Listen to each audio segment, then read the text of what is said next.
guys. Hi, welcome on this Friday. Come on, Friday. Friday, let's rock, guys. Awesome. I'm Tiffany Hilbert. I'm the other half of Chuck Hilbert. I don't know a lot of you. A lot of you are newer. I've been doing real estate, well, pretty much, me and Chuck have been in real estate since the 80s.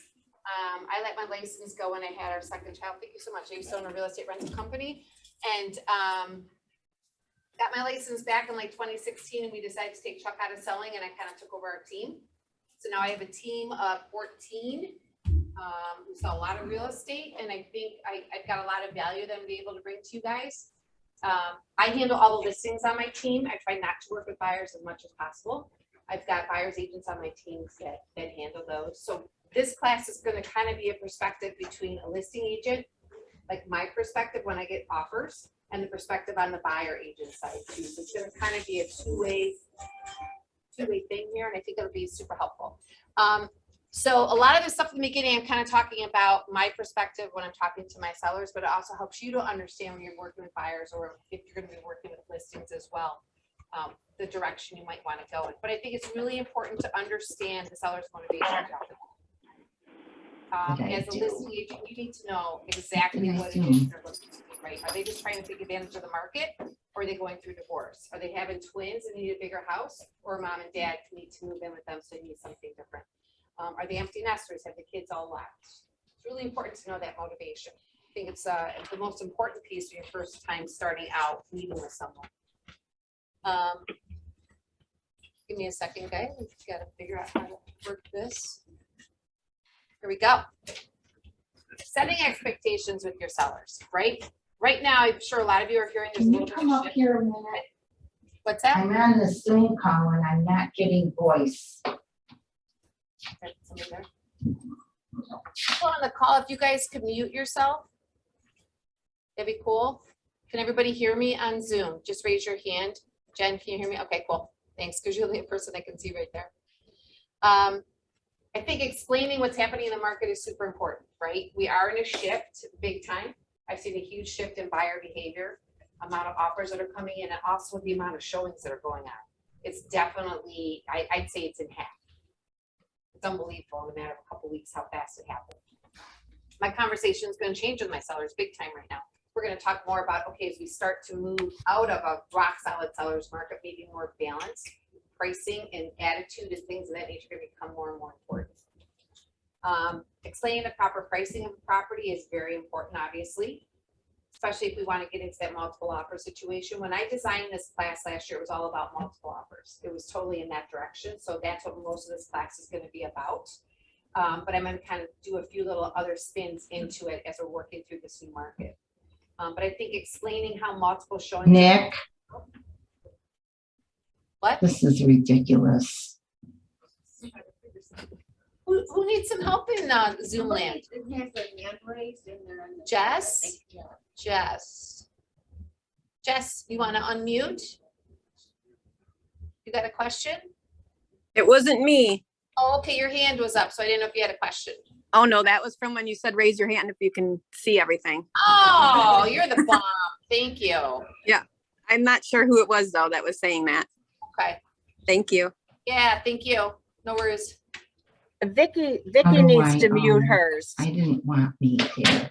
Vicky, you need to mute yourself. Yeah, Lisa Johnson, if you would. I had myself muted, but Thank you. I was S. didn't Bull, have here my you are. picture there.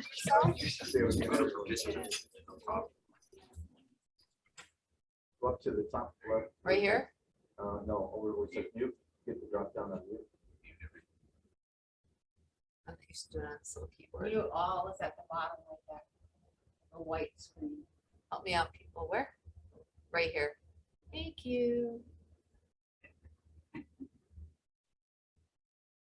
Get that active if you allow access if it's not- Well, no, they can unmute if they have questions, so that's why I'll leave it like that. All right, sound good?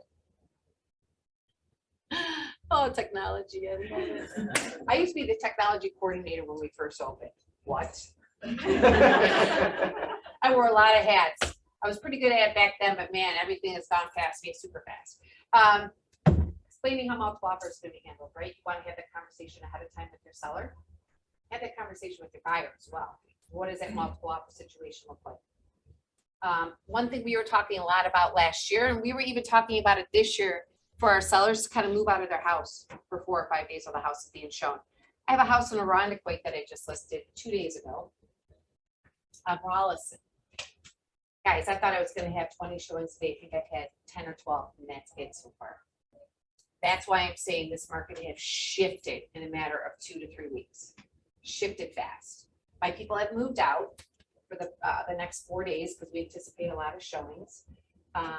But it's amazing to see how it's shifted and changed very quickly.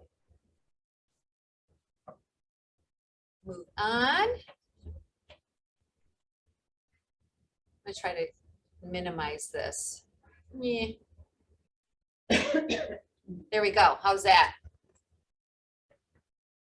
Some other things I think that are super important to, hey, how do I get rid of all this stuff up here? I don't even know, guys, sorry. I don't know how to. I didn't know why it was Further discussion to have with your sellers. You know, COVID is still real and COVID is coming back with a vengeance. Some people are still extremely, extremely nervous and scared of COVID. You still have to have the conversation, right? Do they want to have masks on when people enter the house? Do they want gloves on? Do they want people sanitizing? We still need to have those conversations. I talk a lot about feedback that they're going to be getting on their property. To take it with no emotion. Very important. People are emotionally attached to their house. They get some negative feedback. They want to flip their lid. You want to quell that before it happens. Talk a lot about a price adjustment. If one is needed, we need to act fast. Definitely want to have that conversation ahead of time. Appraisal versus sale price. This is a huge discussion that we've been having over the past year. A lot of homes are selling well over appraised value. Chris Lake is here for Premium Mortgage. He is bringing our lunch. Thank you to Chris. I'll have him talk a little bit about appraisals and cash guarantee and stuff a little bit later on in the presentation. But there are a lot of houses that are selling well above where we feel they're going to appraise. So having that conversation about sale price and appraisal price and covering that gap, really important. Is everybody familiar with the appraisal gap? Everybody pretty much understand it? Does everybody understand assessed value as opposed to appraised value? Because that can be very confusing for a lot of sellers. A lot of them think their house is assessed at a certain price and think that's how much the house is worth. So it's important to have that conversation as well. And what it's going to go for? Go to, yeah. Yeah, what the assessed value could potentially go to, yeah. Find out if there's any post-possession that's needed. I mean, in these past couple of years, any seller could get any kind of post-possession they wanted, not a problem. Buyers are granting it. I have a lot of people that are staying in their houses for 3 to 4 months until they're able to find suitable housing. So post-possession is happening all over the place. Understanding the financing and what the local lenders have to offer and the strength of the local lenders. Who are your favorite 3? I always like to share who my favorite 3 local lenders are with my sellers. Who's representing them as an attorney? Explaining the concept of delayed showings and delayed negotiations. Hello. Yeah, welcome. And also understanding the ideal scenario for the seller. You know, what is their ideal terms? And if they're okay with you sharing that with a buyer's agent, what are your ideal terms? You want post-possession for free? Well, let's tell the world that's what you want. You know, you want somebody's firstborn? Well, let's tell them that's what you want. I mean, let's tell them exactly what you want off the bat. If there's personal property that they don't want to include or they want to include, let's have a very specific list as to what that is. What's that? Is that a kidney word? A kidney. I did get an offer and somebody said they're giving their firstborn and we were cracking up. Now, you guys, do you realize that a buyer's agent does have the right to present an offer to a seller? Yep. Right? I never want a buyer's agent presenting an offer to my seller. No way. I was just on a mastermind with a guy up in Buffalo, and he has presented offers 3 or 4 times this year, and he's won them all. I feel like it's putting my seller in a really precarious situation. That buyer's agent is going to come in and really try to pull on the heartstrings of the clients, of my clients, my sellers. I don't want to do that. I want to keep my sellers insulated and separated from the event and from the emotional part. So I always have my sellers sign a permission slip with me. That basically states they're either giving me permission or they're not giving me permission. Well, actually, what it's saying is this particular sheet that I have over here is them either allowing me to tell a buyer's agent exactly what other offers look like, or I may not give them the content. And if I have the permission to even tell them there's other multiple offers on the property. Because you can do whatever your seller tells you to do, I'd like to have it in writing, right? I always say to my seller, hey, allow me to tell them there's multiple offers. That's to your benefit. Not always, but most of the time to your benefit to let them know there are other offers. So hopefully somebody's gonna write an offer stronger just based on that. You know, a lot of times the buyer's agent will call me like, well, Tiff, what can I do to win? And, you know, I had this conversation ahead of time with my sellers. I'm like, if you don't want me to divulge what some of these other offers are looking like, I'd rather not, right? I'd rather say, you've got strong offers, we have this many offers, whatever that might look like, or I might be like, hey, we do have a few cash offers, we have a bunch that are finance. It's all gonna be based on whether my sellers want me to divulge that information or not. But I always have in writing, I have another addendum for my team that I'm not allowing any buyer's agent to present any offers to my sellers. I'm the only one that can do that. Back in the day, that's how it was all done. The buyer's agents would sit outside, they would wait to present an offer. I should say back in the day, they weren't buyer's agents, they were an agent representing the seller. Everybody did work for the seller back a bunch of years ago. Now we have the buyer's agents and the seller agents. So let's talk a little bit about buyer agent behavior and the listing agent mindset. I think this is really important.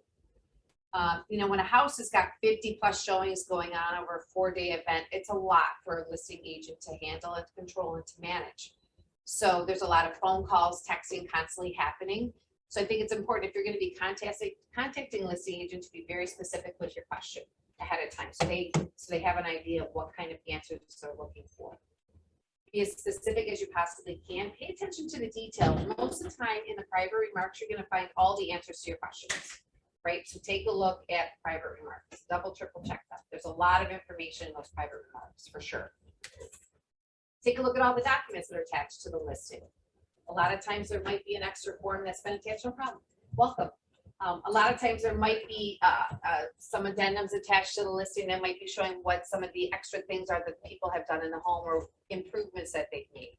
Take a look at those and share those with your buyers. If you're sending in an offer, can you please not wait till last minute? I can't tell you.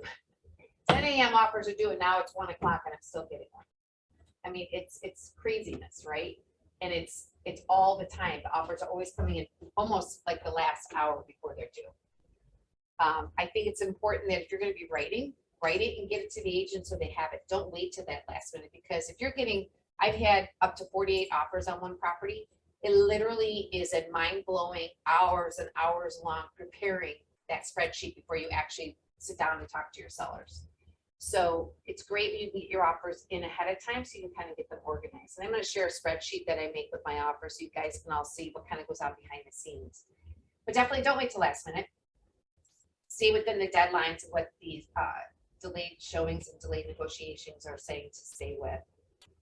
I actually think it's important to understand the listing agent that you're sending an offer to. Investigate them a little bit, research them. How long have they been in the business? Is it a 4-digit MLS number, a 5-digit? How low is that 5-digit number? It's going to tell you a little bit about this person, what kind of business they do. Go ahead and go into the MLS and do an agent report and see how much business they've done over the past year. How many listings have they managed? How many buyers have they controlled? And I can show you guys how to do those reports afterwards if you'd like. But I think it's really important to be investigating who you're going to be talking to and who you're presenting an offer to. I just had a property in Charlotte that we had listed for $299 and went for $412. I think we shattered all the records in Charlotte. It wasn't even on the lake. And the woman that bought the house, she literally was checking me out online, like in every single way you possibly can. She was telling her buyer's agent how that buyer's agent should be talking to me. I found out all of this while we're going through the transaction. Because the buyer's agent shared some text screenshots of what her client had sent to her. So what you put out in the world, people are seeing and they're understanding that, and they may be using that to manipulate the situation. So I think, I mean, we can go in and talk all about how you look online to the world. Look like a real estate agent, look like you know what you're talking about, right? But I definitely think investigating who you're going to be going up against is important. Different agents have reputations, right? It's important to know if this particular person that you're submitting an offer to has a tough reputation. Are they known for fairness? I mean, there's people out there that you might hear a few things out in the streets about different people. I think it's important. Chris, you've been around the block a long time, right? Yeah, a lot of people out there that don't have the best reputation. Hey, if you're working with a newer agent, they may need some help, right? They may need some help understanding the terms and how you're presenting the offer to them. Go ahead and help them out. It's gonna make them feel really good. You know, a lot of times I'll have an agent say, oh, this is why my client is giving this offer, because the comparables they're just having a really hard time with the comparables coming up with a fair price.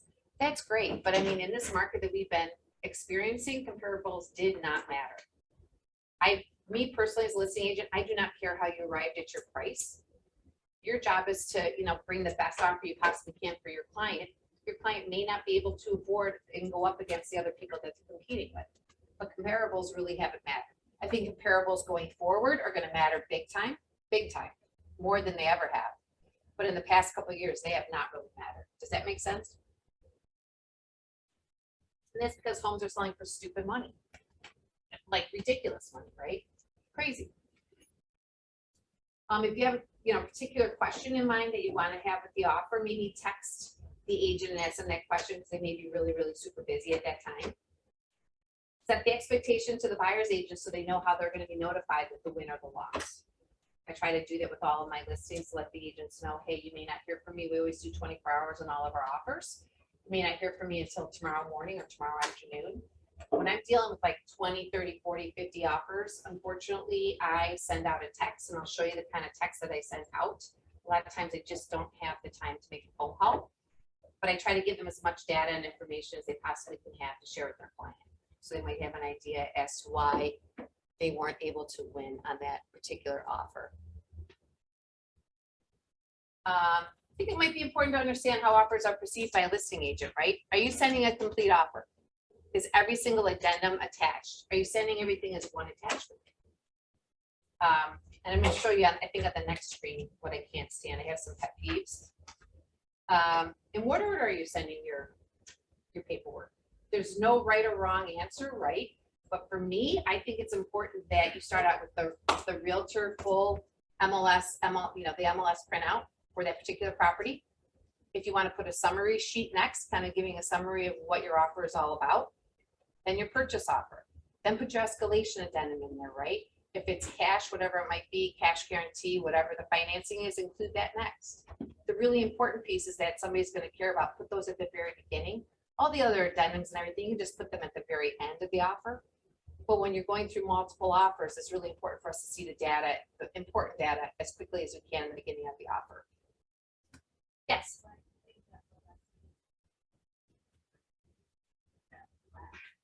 I'm just kind of an organized person that way. I just like to see it that way so then I know it's there and just kind of work my way down through. Sure, you could put it towards the end if you want to put a summary sheet first. I just kind of click through it as I'm going. Do you like it at the top?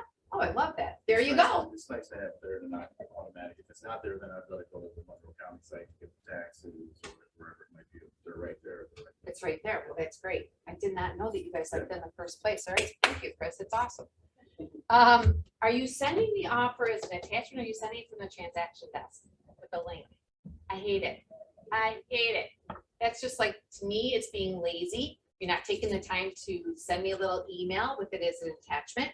The other thing is sometimes, depending on your computer, if all of a sudden your computer is on the glitch, you go to click that link, sometimes the link expires. I've had some agents send me an offer and they're asking me to review it before I can even download it. I don't have time to review your offer, just send me the offer, right? So people are sending them in a lot of different ways. I just want to make sure that everybody is sending it the best possible way they can to set themselves up for the best success. Are you being specific or are you being vague with your terms on the offer? Using the words correctly, appraisal, assess value, what is the difference between the two, understanding that? Are you taking the time to notify the agent that you're sending an offer? Last year I had a property where we had a bunch of offers and it was a day and a half after the offers were done and due. And I had an agent reach out to me. They're like, hey, I never heard back from you. What happened with their offer? I'm like, who are you? I never got his offer. It never showed up and never left his particular send button. So it's still sitting in his draft. That's a pretty bad thing. You know, if he had called me or texted me and said, hey, did you get my offer? I would have been like, no, send it, right? Sometimes things get lost in translation. I'd suggest always text with somebody. It's the easiest thing. Plus you have a string of information in your text messages too, to make sure they got the offer. Are you calling the listing agent? See, or here's the other thing. Don't call the listing agent an hour after the delayed negotiations. Give them some time. Even if they say like 10 o'clock to an offer is due, they might not be talking to their client till 5 or 6 o'clock at night, right? So if an listing agent doesn't get back to you right away, it's because they simply don't have any answers for you yet. So in the listing, it's saying, give us 24 hours to review an offer, give them the 24. Yes. I think it's, I've had people ask me, like, they thought the offers were good until the next day at 3 o'clock, 24 hours, and then they were messaging me the night before. Mhm. Like, you gave us till tomorrow at 3 o'clock. I know. Don't answer. Well, and a lot of agents are like, my buyers are really anxious, can you give me any word? Can you give me an idea where we might be? I mean, sometimes you think maybe that person's in 3rd or 4th place, all of a sudden they could be in 1st place because you could be in the middle of going back and talking to an agent like, hey, we love your offer, but there's some things we would like you to change. You're kind of waiting, you're kind of in that limbo waiting. You don't want to discount anybody else or tell everybody else they haven't won, because what if they have an opportunity if that person isn't able to come up and do the things we need them to do? Yeah. So, if they ask for 24 hours, give them the 24 hours. If they're able to be done with negotiating with their client before that, chances are they're probably going to get that information out to you in a timely fashion, but definitely give them some time. Questions so far? And I am not watching what's happening on here, you guys. So if you guys would maybe just keep an eye on, somebody's got something in the chat. Should we take a look? It's from the beginning. Okay. Hey, and people in Zoom, if you guys have any questions, just go ahead and put it in the chat. And when we're done with this, we can kind of turn everybody on if people have questions. One comment, What's that? can I make a comment? When people in the classroom there speak, if we can't hear them, so if it's something that's, if you feel like it's something we should hear, if you could paraphrase it. Okay, you can't hear anybody but me? Not really. I can't make out what they're saying. I can hear a voice if somebody else speaks up. I can hear you fine. Okay, thanks, Jen. Thanks. Here's one thing that I've been teaching my members on my team. Ask the listing agent who their favorite lender is. Why not? Right? We all have favorite lenders. We're not supposed to, but we do. We all have favorite attorneys, but we're not supposed to. Ask them who their favorite lender is. That's going to just put something in your buyer's best interest, right? I mean, I think it's really important. I'm not a fan of online, like, Rocket Mortgage or Quicken or any of that. I mean, in all of our listings, I say you need offers with proof of funds from a local lender. I still get offers that don't have local lenders. And then the agent's like, well, why didn't we win? I'm like, well, one of the things is my client wanted a local lender and you sent me something that was from the West Coast. It's not a local lender and it's not looking in the best behavior for our seller. So I think it's important that you're working with a local lender. It's definitely going to set your buyer up for greater success. What are the financing terms? What are they looking like? We've seen a ton of cash this year, more cash than ever. Lots of cash, lots of great cash guarantees. GRB's got a great program as well. These have been helping people win a lot. If you're not familiar with them, you're going to want to get familiar with them for sure. So the cash offer. So this is something that I find pretty interesting. I just did a cash offer on one of our properties. So, and they wanted to use money from their IRA and their investments. I mean, you guys, there's a lot of uncertainty right now, right? We don't know what's going to happen with a lot of things. And I want to make sure that that money is going to be there in 45 days when it closes. So as part of our counter back, we said we want the funds released from their IRA within 10 days and put into escrow with the attorney. So the full purchase price of $500,000 is now sitting in an escrow account with our attorney. So we know that money is there and it's not going to disappear. If the market were to crash, or there's going to be some kind of crazy thing that happens in their family and all of a sudden they need to use that money for something else, I want to make sure that my seller is covered with that cash. So don't be surprised if an agent asks your client if they're using money from one of their investment property or one of their investment portfolios to liquidate it and to put it into escrow so they can be assured that the money is there. Because a lot of the cash is coming from investments, I find. A lot of it's coming from IRAs and whatnot, SEPs. And How many people are sitting on $500 cash? No. Or, in their checking account, so they're getting it from somewhere. Right. I'm gonna call a lot about that. They want me to give them the proof of funds letter. they want to give you what? They'll ask me to do the proof of funds letter, and I'm like, well, you're not getting the Right. But they're thinking they've got to get it from a bank sometimes, so there's confusion there too. Oh, okay, great. That's good to know as well. I actually write that into most of my cash offers, With that. that they're gonna put it in escrow immediately. That's If you're- attractive, man. If That's you're awesome. competing with a cash guarantee, you have to. Can you guys hear that in Zoom? Jen, did you hear that? So I'll just repeat that one of the agents said when they write a cash offer and they're talking about the money being in an investment account, she's writing right in her offer that her buyer is willing to put the money into an escrow account to guarantee that the cash is there. I think that's great. Even when it's not an IRA, even in their, out of their checking. They're checking. That's awesome. That's great. Has that helped you win some deals, do you think? Awesome, awesome, awesome. Pre-qual versus a pre-approval letter. Let's talk about that for a second. Okay. Chris, what?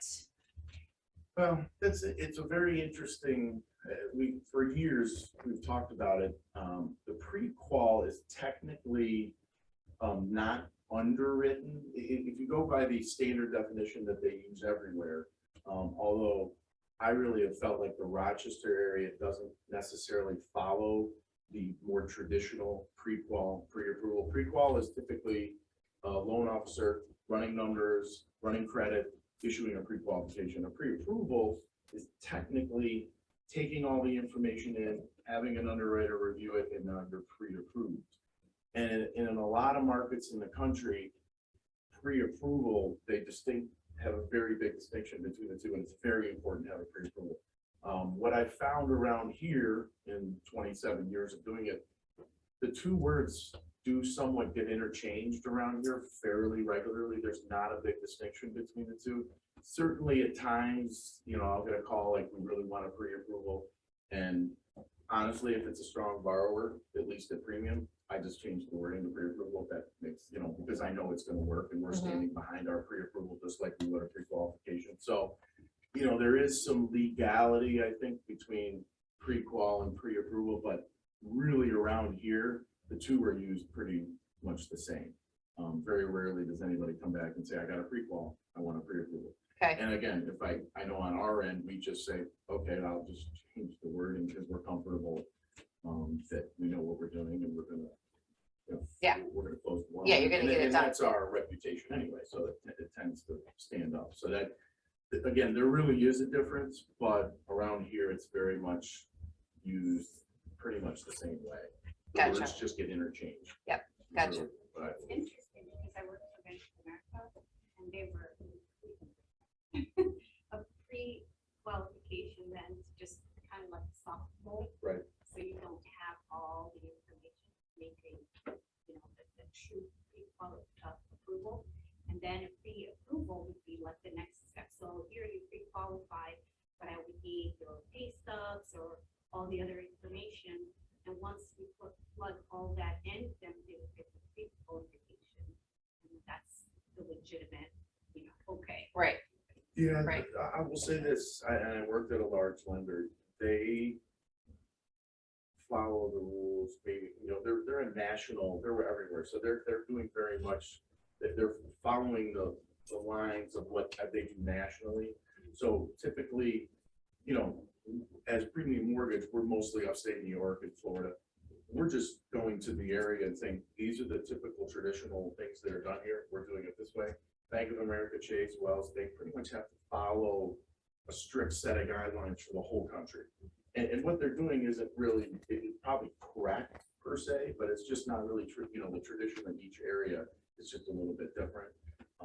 And I did some of that when I was at a large lender 10, 15 years ago. There was much more to that, but the reality of it again here is that they just kind of words get put- yeah, it's who you trust. That's really what it comes down to. Right.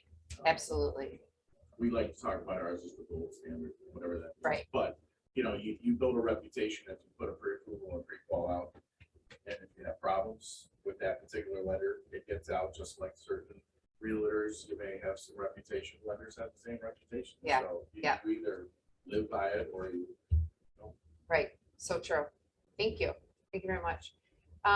So the appraisal, if you are doing an appraisal addendum saying that you're going to cover that gap, you want to make sure that when you send everything out to the attorneys, to the banks, everybody, that we don't include that appraisal gap going to the lender, correct?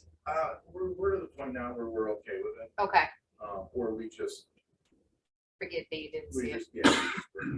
that happens a lot of times. It's nice when it's on a different addendum, Yeah. but at the same time, it's so prevalent now that we're seeing it all the time. I definitely suggest putting on a separate addendum. Yeah. 100%. One thing that definitely on a separate addendum that we've had an issue with is the will be paying for the seller's closing costs on their next house. Okay, We did run into a little bit of an issue on that, and so I'm just telling people put it on a separate page and either don't send it to me or.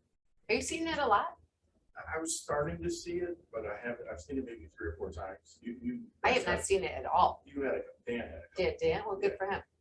So, yeah. Because I don't see any of his offers that go out, but Yeah. as far as the offers that I have coming We in. on had, in properties. fact, we changed our mind twice during the process. That was fun on our part, to go back and say, no, actually, when we said we wanted it here, we really don't want it here, so it's rare. But Yeah. I've seen it probably 3 or 4 times this year. maybe.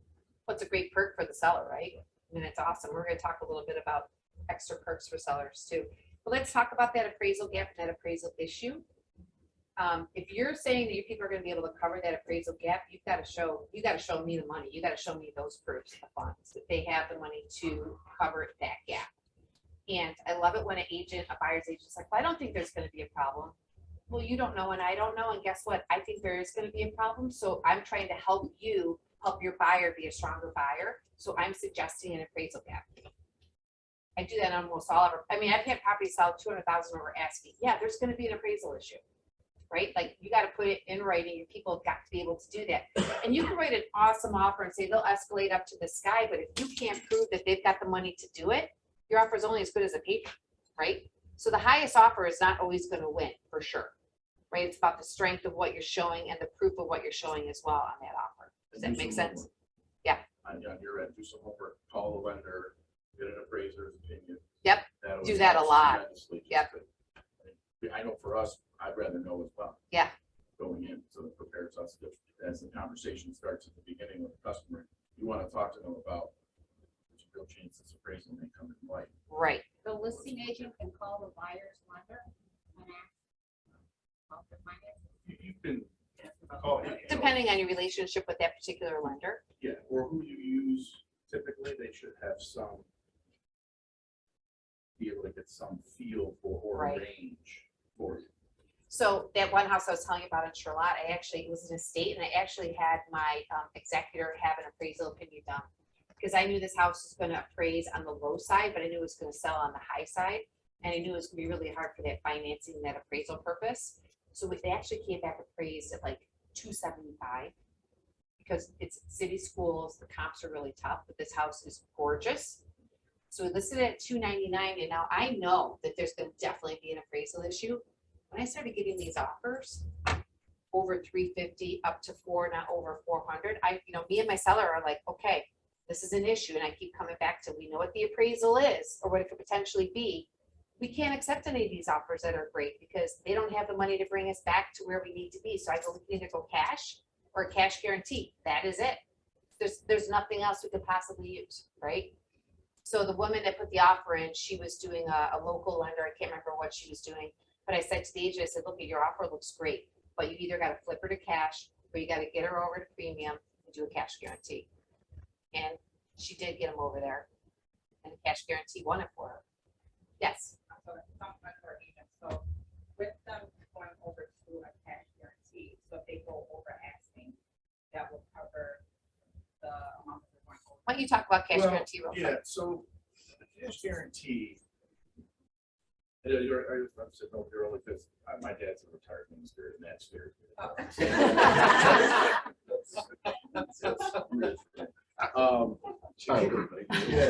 it is, trust me, I had to do that in high school one time. My brother was supposed to do it.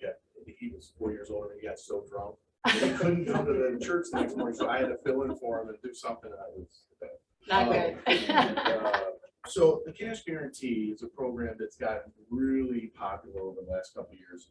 And it really started from how do we take our best buyers and put them in the best position to win That's really what it's all about. It's all about putting them in the best position to win. Now, obviously, our job is to do the due diligence ahead of time, make sure they're in the right, to fit that and they have the money and all those things. So, you know, what we came up with was, you know, we're so confident that we're gonna get them along.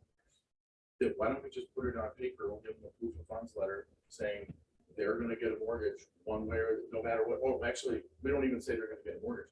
This house will be bought. And if it's not bought, our company will back it and we'll buy the house. We've bought one. I'll explain that one. And we're not, you know, we don't charge extra for it. There are companies, not locally. There are places like on the West Coast. I've heard stories where they charge a 1% fee to do the cash guarantee. And the thinking is, well, if you're gonna go $300,000 over and it's $1 million house, Right. so that's another $10,000. We didn't do, nobody around here is really doing that. There's really no cost to the buyer at all. And I'll say this, everything is done exactly the same as if you put a pre-approval in and you got a mortgage. Except that we know at the end, one way or the other, the money's gotta be there. And on our end, it means we have to have a mortgage ready to go. So it's a little bit of it pushes through quickly. So we think about that, but for the buyer, nobody charges extra rate or points, so your closing costs are more. That's not how it works. At least the way ours works is we require a 20% deposit EMD at the beginning. And that's really just to protect us if we have to buy the house. The buyer has an agreement with roughly 7 to 8 items on it. And the gist of it is, one, it's a cash offer. So the appraisal part doesn't matter. You've now created a cash offer, so you can't, you know, every once in a while I'll see a cash offer or cash guarantee with an appraisal gap. There's no reason for that. Yeah. Because it's a cash offer. So you have to do that. And then in essence, a lot of the other ones are don't do anything on purpose to not get a loan by quitting your job or, you know, something like that. And that 20% deposit, essentially it says if somebody walks away for whatever reason, the money comes to us. We don't keep all of it, but we're going to turn around and sell it right away. And if there's a loss, we basically cover our loss and then you get the money back. So the one time it did happen, we had a boyfriend, girlfriend. Week before it closed, they didn't want to be boyfriend, girlfriend anymore. They didn't want to own a house together anymore. So it was a $200,000 house. Yeah, 40,000 was their deposit. They were understood it. They were fine with it. They walked away. We got the house. We sold it. They lost. I think we lost $7,200. So they got back $32,800 or something like that. They got their money back. They were fine. They went their separate ways. So I mean, really, that's the goal. Is not obviously for us to ever buy a house. We don't want to buy the house. We really want to make it a win-win-win for everybody. It's a win for the realtor because now you're presenting a cash offer, which is for a cash guarantee as opposed to just a pre-approval. It's a win for the buyer because maybe they've already lost 6 offers and they're getting frustrated and now they have a better chance. And it's a win for us. It's kind of self-preservation. We want to do mortgages. You know, if everybody's doing a cash offer and they're the only ones winning, we're not going to be doing so well for them. So it really becomes a win-win for everybody. So it's been a great tool for us and we're doing a lot of them. And it really just comes down to making sure you have a person with good credit. They have the money doing due diligence, which we really are doing on a pre-approval anyway. We might take it just a little bit farther because we don't have that commitment letter catch at a point where, you know, we could potentially turn someone down and then we're okay, which we never want to do anyway. But you just really have to know you have a good client. And when you have a good client, it works. I think Works great. you guys have used it a lot. A So ton. the experience for most people is that it really has shown to be just like a cash offer in most cases. Absolutely. What happens if there is a, say, a 20,000? Well, you've got a couple options there. One is you can just pay it like you would even if you had a pre-approval. Because if you have a pre-approval, chances are you're putting an appraisal gap in there to win it anyway. So there really is no difference there other than with an appraisal gap protection, if you will, on a pre-approval, you might have a maximum. With a cash guarantee, you don't. But as the buyer in that situation, they have a couple options. They can buy the house or just pay the extra money for whatever the difference. It becomes a $20,000 like I had one yesterday down in Florida, $35,000 difference. Called the guy, all right, I'll just pay the difference, which was great. But his other option, when he was putting 30% down, he could just maybe slide that to 20%, use that 10% as the shortage on the appraisal. still can do the loan. It does affect pricing maybe a little bit, but minimally. So, you know, they do have some options, but there certainly are, if it's big enough, the appraisal gap is big enough, they've got to be prepared to maybe bring 75,000, Yeah. 100,000. It's rare that it's that much. I think, you know, typically you might see 10 to 40 maybe is probably the average. And if it's more than that, we usually know going in, you know, because the realtors figure, you know, ahead of time, they're going, I don't think this is gonna work, and we're gonna phone. Yeah. We'll talk on Saturday morning, like, can you just check this? I'll check it, and I can get a range there. I was gonna say, there is a little bit of a thing out there that's the banks aren't supposed to talk to realtors, or I'm sorry, to appraisers. That there's this, and that it's true and not true. The part that's not true is we can talk to them, but what we can't do is try to push a certain value or ask them to hit a value. We can ask for a range that's perfectly acceptable. So, you know, a lot of times I have a couple that I've worked with for 25 years. I just shoot them a quick text, usually in a couple hours, they'll come back and say, here's the range. If it, you know, they can't do it perfectly because they're not in the house, but they can say if it's updated, you might get an extra 10 or 15, but they'll usually give you a range within 10 to 20,000, and that helps you tremendously when you're trying to figure out what's going to happen. And on our end, for a cash guarantee, we want to know too, Absolutely. because last thing we want to do is get in a position where someone doesn't have the money. And so Right. we've got to prep, just like a realtor wants to prep how much money they have, and if they're ready to go, we need to do the same. I'm sure this was said, but with the cash guarantees, like a buyer can close way less than 20% down, right? So even though You- it's written correct. 20% down. You can do if there's a 20% gap, deposit, just change it. but you can do a 5% down loan stuff. Yeah, you can. You just gotta get the 20 at the beginning of the process in there, and then you'll just get the money back. Yeah. Whatever you If go. there's this major gap, they potentially have to come up with extra money, you just. True. Yeah, you just slide that money from the down payment that you were using. The rule is on the guideline side for mortgages, you take the lower of purchase price or appraised value. So basically they're protected.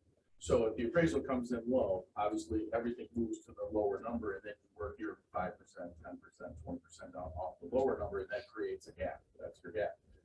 If the appraisal comes in higher, rare these days, it doesn't matter because it's the lower of appraised value or purchase price, so they go right back to the purchase price. So no matter what, the bank's not gonna, they're winning on that. They're not, it doesn't matter if it's worth 400 and they're buying it for 300. We're working off of 300. So no matter what, it's the lower number. Gotcha. Oh. Let's take a look at what's going on in the chat. I can't hear him, I think. Probably. Oh, God. Oh, my Lord Jesus. I'm a mouse person, not one of these keypad people. I don't even know how to, it's not, mouse isn't even showing up. Do you want a mouse? Yeah, I would need a little thing with it though. I don't know. Sorry, hold your questions to the end, Zoom people, and when we're done, we'll turn it on so everybody can talk. I apologize. If you have a USB for it, I can. This is just it's just a keyboard. I know, I'm really a computer person. We have this new system here, so we're, you know, working out the kinks. Let's just keep going on. Earnest money deposit. Man, if you're writing a cash offer, you better be putting some big money down in that deposit. I got an offer the other day, it was like 450,000, they were doing a $5,000 deposit. I'm like, are you kidding me? What? They have 5,000 skin in this game? We counter back to 35,000. Like, your people want it, you gotta put skin in. That earnest deposit, you guys, is showing your buyer's intent of how serious they are. People may argue with me on this, but I'm telling you what, I think it's a really important part of an offer. You are showing the intent. That buyer is saying, I want this house. I'm willing to put $25,000 that I may not get back if something were to go sideways. Like, it's important. So I have no problem going back to an agent saying, hey, you know, your offer is really super attractive, but we'd like to see a larger earnest deposit. And that could potentially help them win the deal. And it generally works. Now this is doing nothing. Oh, Lordy Dordy. I can't even get it to advance.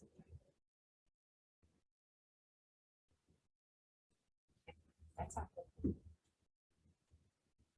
I don't know what's going on. Can somebody grab Jeremy?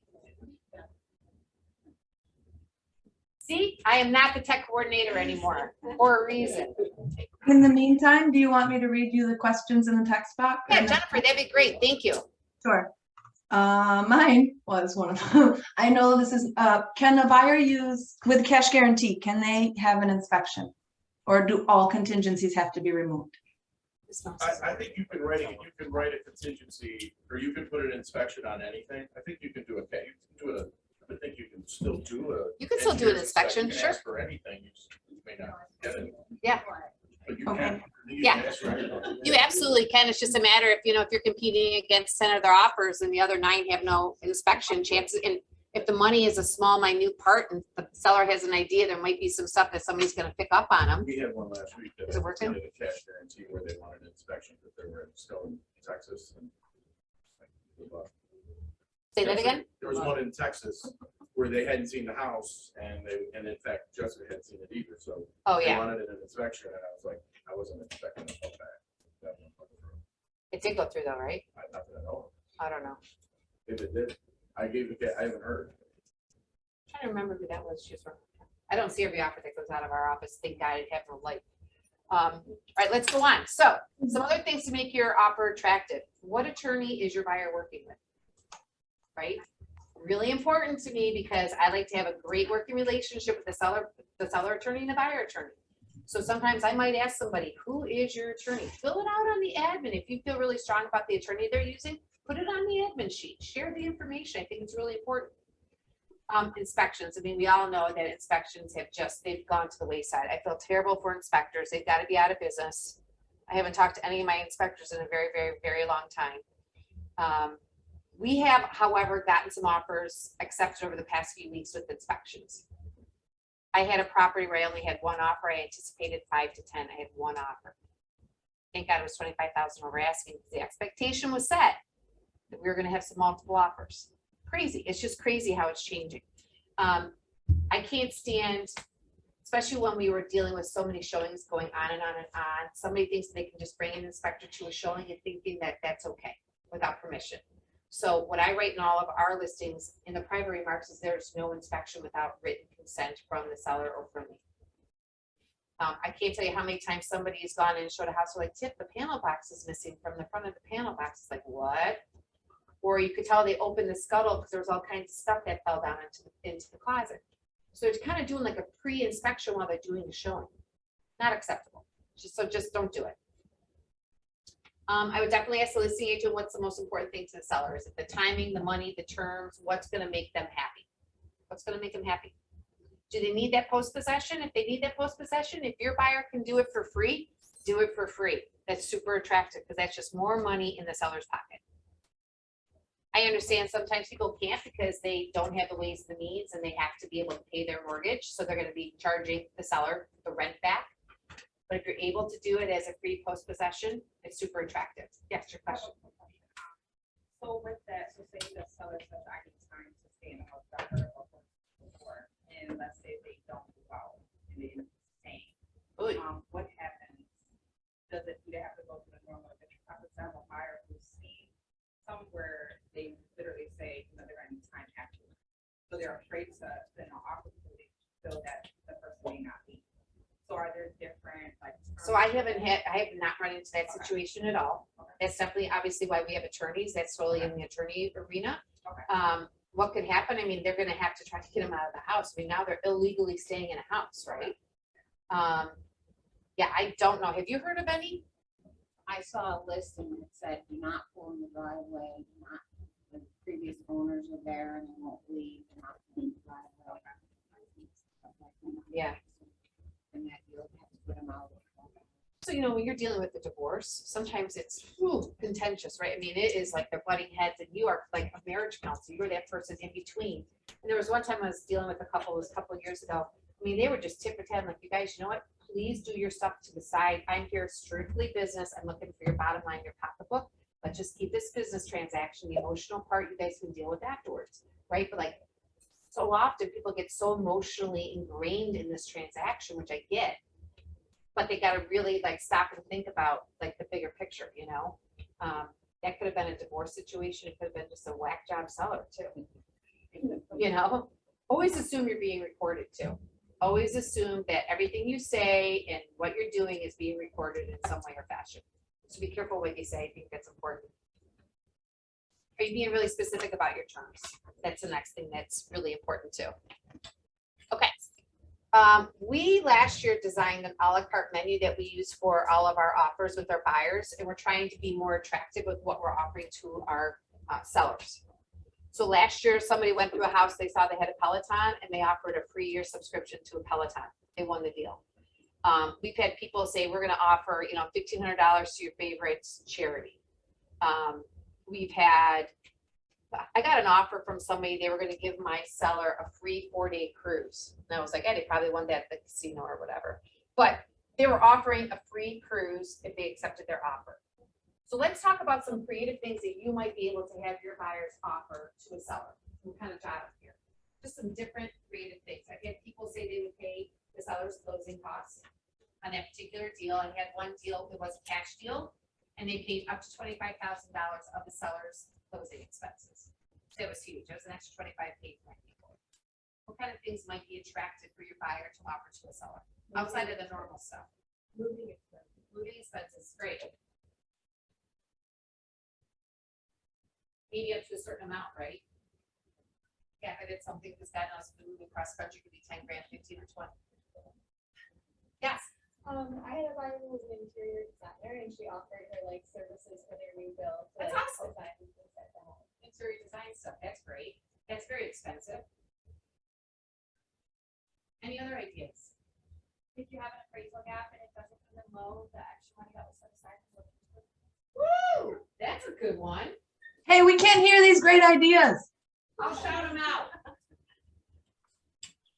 What A else? donation to the charity of their choice. Awesome. Keep going, come on. 3 nights at the buyer's Airbnb if they have one, if they're investors. Love. Yeah, what else, guys? I've had people like, you know, we'll supply a year of pizzas to you. Yeah. So my brother, he owns his own like security camera company. Is it okay to offer like free Ring doorbell? Yeah, that's awesome. Yeah.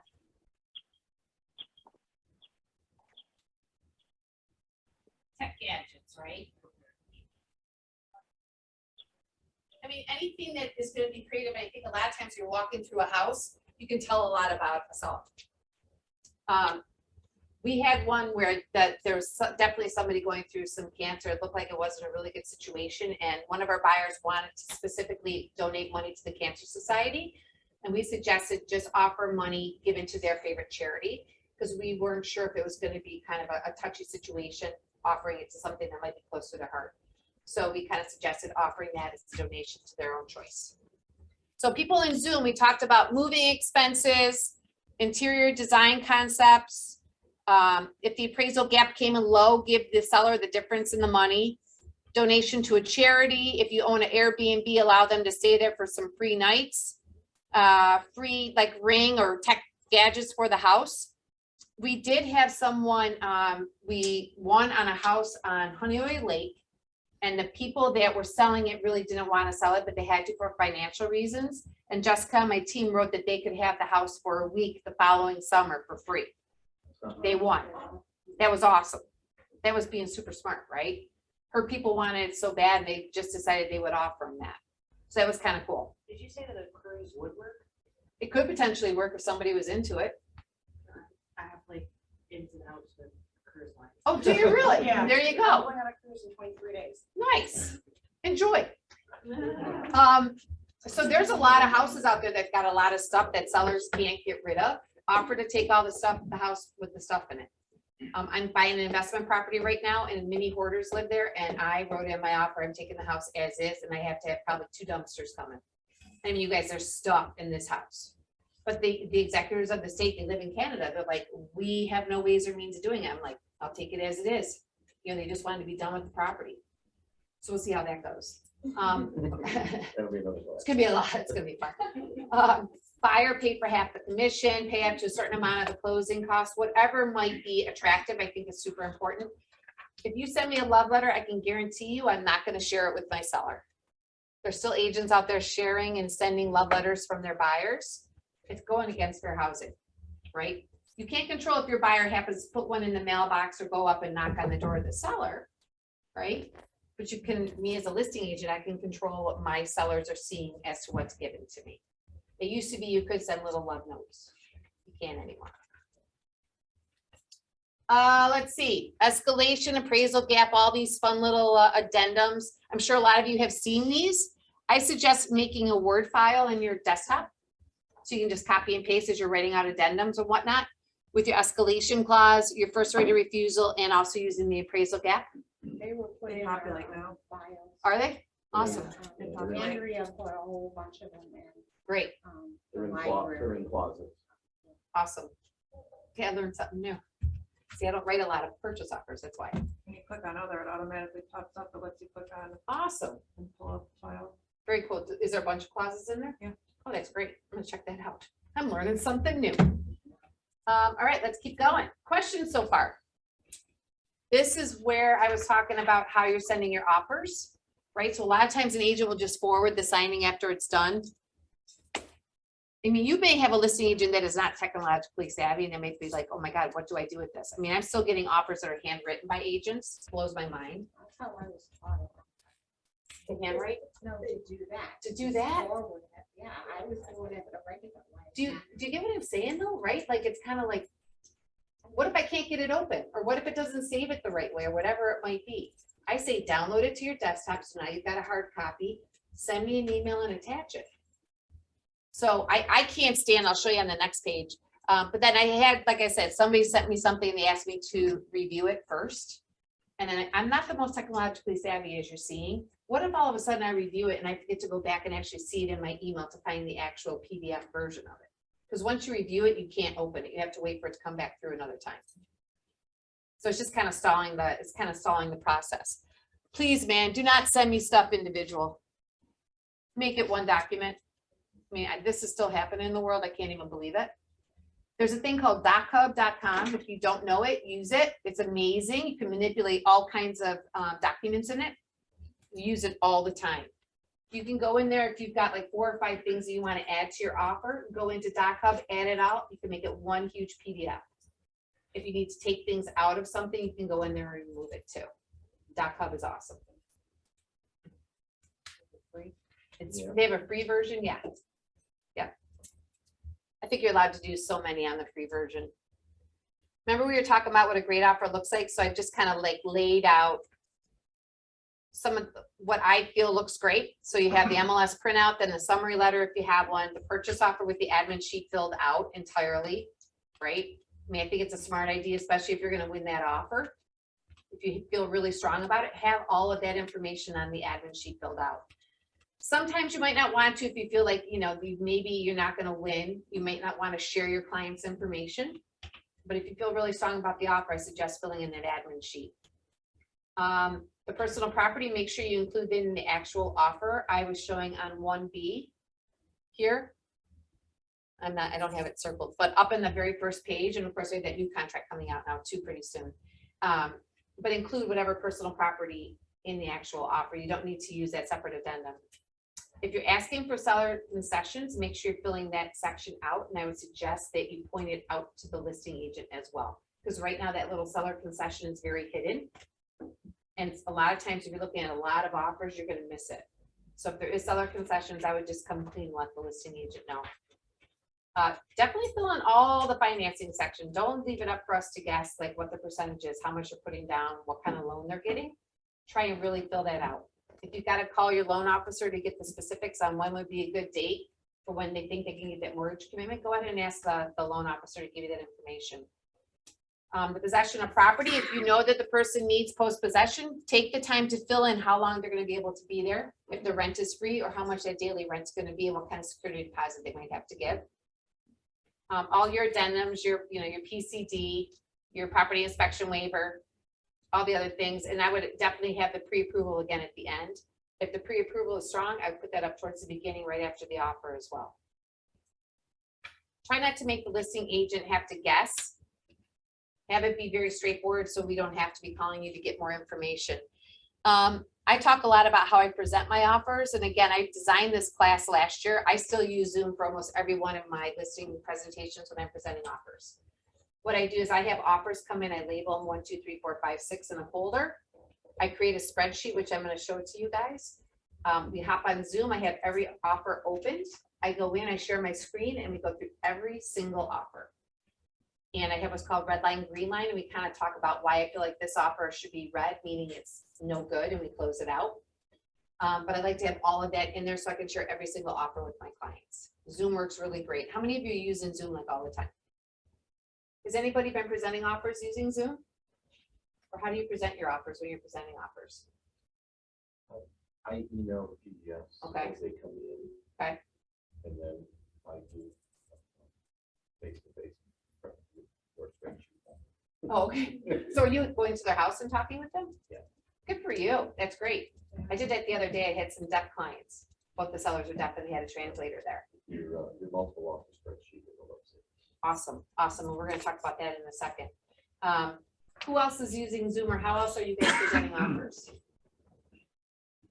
Anybody? How many people in here are listing properties? Are most people buyers agents? Some, I just presented at their house. I didn't make copies of every offer. I just did the spreadsheet. And then I have people that have flipped a lot of deals with them. They just want me to send them the offers and they discuss it. Yeah. I do that sometimes too, but I find that Zoom is great. I mean, it's awesome because you can see their expression, how excited they get, how blown away they get when they're getting all these different crazy numbers. And at the end, we do this big celebration in our Zoom. I mean, it's great. It's kind of giving you that personal one-on-one. I really don't feel like driving over to my seller's house if I don't have to at 8 o'clock at night. You know, I'd rather just be sitting home in front of my computer doing it with my dog on my lap. I was sorry I made it so late. Right? It was in Batavia and I drive back watching the deer and. Yeah. You're like, hopefully I don't hit a deer. So talking about presenting it, you know, having everything put together, be organized before you actually show it. And then I always share the screen with my seller. And I always say to them, look at the strength of each offer. I explain why I think one is stronger than the other. Highest isn't always going to be the best. Cash isn't always the best either, guys, right? You know, I kind of go through all the terms, whatever it might be. If the seller loves an offer, awesome. I try to push to get that attorney approval as fast as we can. Questions so far? We good? So I want to share what I actually sometimes send. I generally try to send this out to all of the agents that were unfortunate enough not to be able to win an offer. And generally I send it as a text. Because like I said, I don't have a lot of extra time to be making the phone call to maybe 30 or 40 agents that have written on an offer. A lot of times I'll call the top 3 or 4 and let them know, like, hey, you were super close. You're definitely a runner-up if something were to happen with the first offer. But these are the reasons why. And I kind of shared like how many offers we had, how many of them were cash or cash guarantee, conventional, FHA, VA, whatever the funding might be, what the actual offer numbers look like, and how high they were willing to escalate up, and what kind of deposit amounts there were, what kind of inspections there may have been. So they're able to share with their client what other offers look like, so they knew what they were competing against, because it's kind of a learning opportunity for the buyers to kind of learn why maybe they didn't win on that particular offer. The other agent showing all the other offers that came in. What's that? So they can see that I'm not making it up. Right, right. They can see that you really know what you're talking about, and there's a lot of other offers. So Jay, you brought up my spreadsheet, and so what I wanted to do is share my spreadsheet with everybody. So I'm gonna go around. I'm sorry, Zoom people. This is a copy of the spreadsheet. It's probably a little hard to see. Take it and pass it around.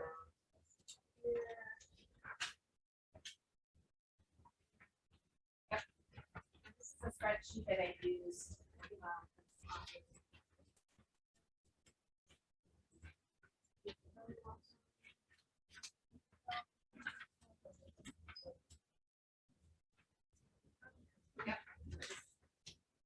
Yep. Kind of tough to see, right, guys? Sorry. It's really small. But on my real spreadsheet, I try to keep everything really organized. I have the agent name and the client name on the left-hand side, just so I can keep it straight. And again, I have each offer numbered 1 through whatever it might be. The most I've had is 48 offers that was held. We were on Zoom for like 2.5 hours. We went through like, they were drinking wine at the end. I was popping champagne with them. It was super fun. Agent name, client name, whatever personal property that the buyer put in their offer, I always include that. What their offer price is, what their deposit amount is, right? If there's any seller concessions, I definitely label that. What their financing looks like. Their preferred closing date, if they're giving any post-possession, yes or no, and what that might look like monetarily. If there's any security deposit needed for the rent back. Appraisal gap, super important. Are they willing to give one, and what's that amount? What their top escalation number is, and what is their rate of escalation? If they're doing an inspection, who the bank or the lender is, who their attorney is. I think that's really important, you guys. You want to be working with a real estate attorney. Any other additional offerings that that buyer might be offering to the client. And then on the end, I have notified in the agent's phone number, because this is how I go through and I make sure that I didn't miss anybody. So I go through and I hit yes or no if I've notified the agent, and I have that number there so I can either call or text them. But I start out with this spreadsheet, and then I can start to just kind of go through line by line which offers I think are good, which offers I think are not good, or what I think might be on the cusp. And I kind of call it a red line, green line. And I'm going to flip to my next screen so you can take a look at what this particular spreadsheet looked like before I actually talk to my clients. That's what it looked like. So when I'm talking to my clients, I have this spreadsheet in front of me, and I know exactly where I'm going in my conversation, right? So if you guys want to play along, if you look at like offer number 1, I thought, okay, that might be an okay offer. 2 and 3, I felt were really strong based on their financing, based on their top escalation prices. 4 and 5, they're no go. Anything in red, I thought were just trash. I still present every single offer because I want to give the time to every single offer that's written. But ahead of time, I know that this may not be the best scenario for our clients. Pink is for cash. I always highlight my cash offers just so I know what is cash. And blue I use as the top escalation number. Yellow is like a maybe.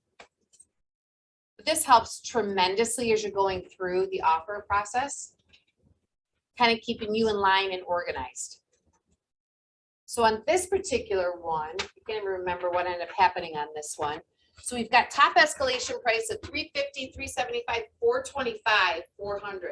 All right, so let's look at these guys because these are awesome high numbers. So to me, cash guaranteed premium top 350, that's great, but 350 isn't going to do it. Cash 375, nice.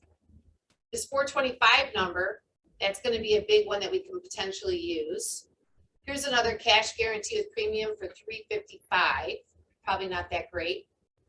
Here's one cash 325, not high enough. Another cash 335, not high enough.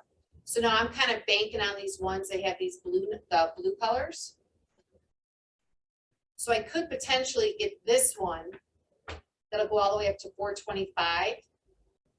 I could get that up to, I could take this 400,000 and I could add 5,000 to it and get this guy up to 405 by taking that top escalation price. If we like the conventional 25% down. Does that make sense? You know that you can use the escalation number as a number to escalate somebody else off of, right? And even if it's a doggy offer that you don't want to use, you could still use to escalate. You know, and you can still definitely use that. But this kind of helps me to keep it organized for sure. Questions on that? What happens when have to offer does not share?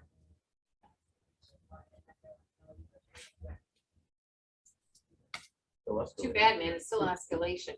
Now, sometimes somebody will put an offer in like, hey, we'll go $5,000 over a finance offer. We'll go $10,000 over a cash offer, right? So I always pay attention to that too. I'm like, oh, $10,000 over cash offer. Let's find another cash offer that's high that we can use to go $10,000 over.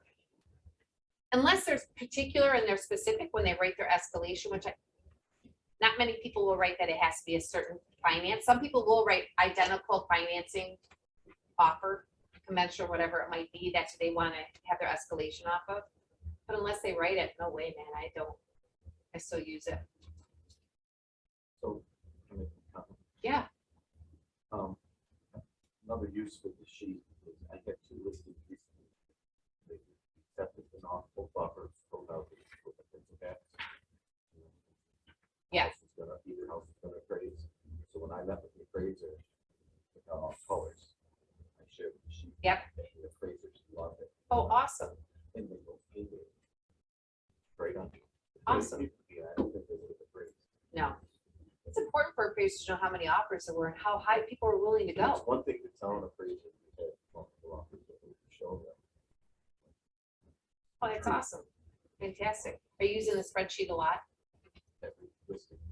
No. The one that appraised. Got it. You got it through. You guys worked with me and that sheet got it through the appraisal. Yeah. Love it. Love it. Love it. Other questions? Here was another spreadsheet that I had. This one was crazy too. Look at those numbers. That one had 27 offers. And then it looked like that before I talked to my people. That's before I was starting to use the pink. I decided to bring a little pink into my life. There was a house in Fairport. That was a crazy one last year. Look at 61 days free, 75 days, no rent, free rent. People just didn't care. 92 days they could stay there for free. It's crazy, right? People are desperate.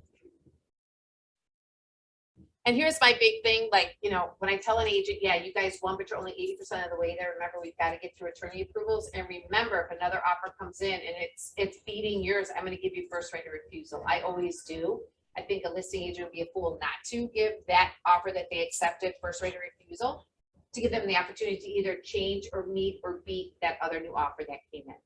So I always tell them 80%. Until we have those attorney approvals, we are not locked in.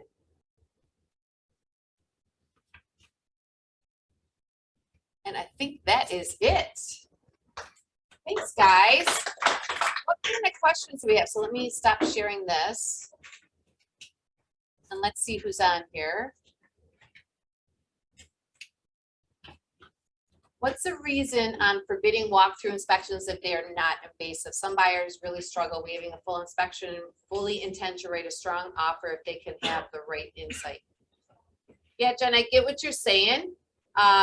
When you have showings that are back to back, 15, 20, or 30 minutes back to back, having an inspector in there can just cause mayhem, and it can just cause a big bottleneck. The other thing is, if somebody brings somebody in to do an inspection, me and the seller don't want to know anything. Like, we do not want to know that there was anything found wrong with that house, right? So, I mean, that might be one of the reasons why, I mean, that's a big reason why I forbid it. I just don't want them in the house, because I've had bad experience with the inspector leaving the house in the wrong way. You know, they're just not being careful enough. I've found that buyers get suspicious that the sellers are hiding something when it's not allowed. Yeah, and I can get that too, for sure. So my other thing is, after we're in contract and we've done the deposit, we've done the attorney approvals, and there's no inspection, 2 weeks later, that agent's like, hey, my people want to get in and measure the carpet and appliances. Yeah, no, you're not getting back in that house. I never let a buyer back in a house if they didn't do an inspection. You can go and see it at your final walkthrough. If you have a contractor that wants to go in and measure it, I'll meet the contractor there, take them through the property so they can measure. But I don't want to allow them any opportunity to go back in the house to do some kind of visual inspection to use against us as we move through the transaction.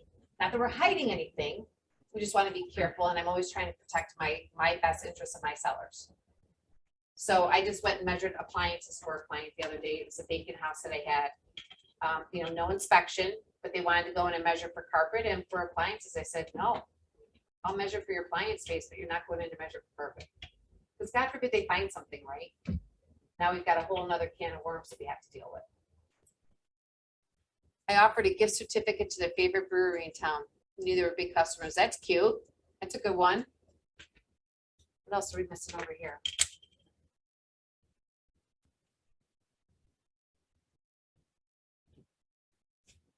Ah, get my mouse to work over here. Good Lord. Jen, can you see what the other things are in the chat? Yeah, it's Alicia's question was about comps and appraisals. She said, in the past, I've sent comps with my offer. If my client is offering significantly over ask, but can't do appraisal gap coverage, I do this to show that there are comps that justify the property appraising that high. Is it valuable to the listing agent to send comps in that situation? Yeah, I think so. I think that's great. I mean, it's gonna be all about the conversation the listing agent has with their seller, right? The person that's in those sellers' ears is the listing agent. So you really have to know the listing agent that you're submitting your offer to, so understand what kind of conversations they're gonna have with their client. I don't think that's a bad idea. But again, sometimes listing agent might wanna be very, very cautious, because maybe they know something that that agent doesn't know about other properties in the area as well. So it's not a bad idea for sure. Any little thing that you can send in to help your client is just gonna help your case. Help your buyers maybe have a better potential of winning. Jen, what else is up there? Is there anything else? Nope, that's it. Thank you. Any other questions? I'm always around. If you guys ever have a question, please feel free to find me and I'm happy to help. Thanks so much, guys. Chris brought us some lunch. Awesome, awesome. Thanks, Zoomland. Thank you. Bye, Jen.